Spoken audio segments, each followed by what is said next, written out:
Hi everybody, it's Kathy Hamrick again with Country Road Stampers. Today I'm going to show you what I think is a new technique.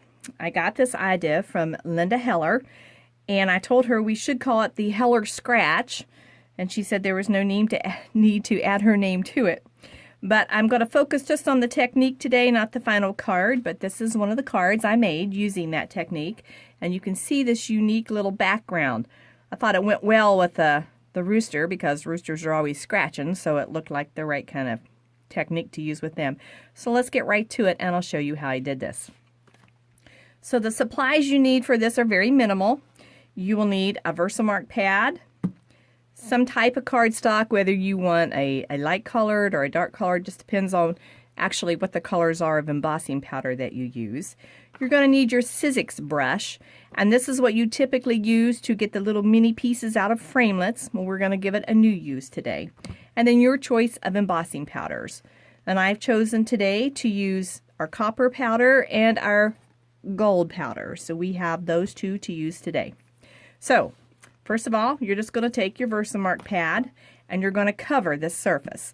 And I used black to show you today, although on the card I used early espresso, but you want to make sure you cover this really good with your versamark pad so that your embossing powder sticks everywhere. Then we're done with that, and we'll just set that aside. Going to bring over our embossing powder, and I'm just going to sprinkle. I don't want to completely cover this area because I want to leave enough space that I get some gold too. Tap off the extra, so there we've got our copper. Then I'm going to bring over our gold. I like to work right over this so I don't. Now you have to be careful. You notice I shook off all the extra because you don't want to mix your copper and your gold. So you want to make sure that you are shaking off any extras so you don't have copper embossing powder in your gold. Okay, now I've really got excellent coverage on this, which wow, I wish I was taking the time to emboss this for you to see. I'll have to add this one to my blog later so you can see it. But once again, I'm just going to shake off a little bit more so it's all nice. What's on there is on there good. Now I'm going to take the brush and I'm going to make sure I put my finger so that it won't roll because I don't want it to roll. I want it to stay firm. Then I'm going to try to hold this down. Now from here on, you can do straight lines, you can do squiggly lines. It's whatever you feel comfortable with doing. I'll stick just to a straight line, and you want to put pretty good pressure on this. So you can see I'm just scratching right through that.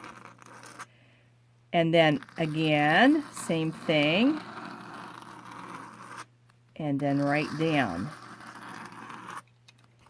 So now you can see you've got embossing powder, but it's also more so you got a lot of blank space in there so that when you heat this, and you can flip this and shake that because there's going to be a lot of residue that's on that where you scratched, and you can shake that off too so you don't have a whole lot of stuff hanging around there, and it will give you this neat background. So using those same two colors and the black, after it's heated, this is the look you get. And I just think that's really neat. It almost looks like some kind of fancy tree bark, to tell you the truth. And this makes a great background for just about anything. I think it really works well with masculine cards, but if you change the colors up, it's going to work good for about anything. So again, here's the rooster card using that technique in the background. You can see here.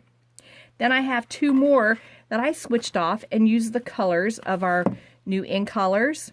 So on this one, I used Blueberry Bushel, and I did that on Blueberry Bushel cardstock. So then I added a little bit of white. No, excuse me, I used this on black. I'm sorry. So I put the embossing powder on black cardstock.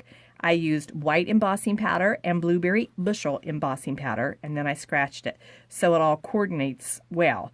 And I tried to make it as straight as I could, so it kind of went with the Designer Series paper also.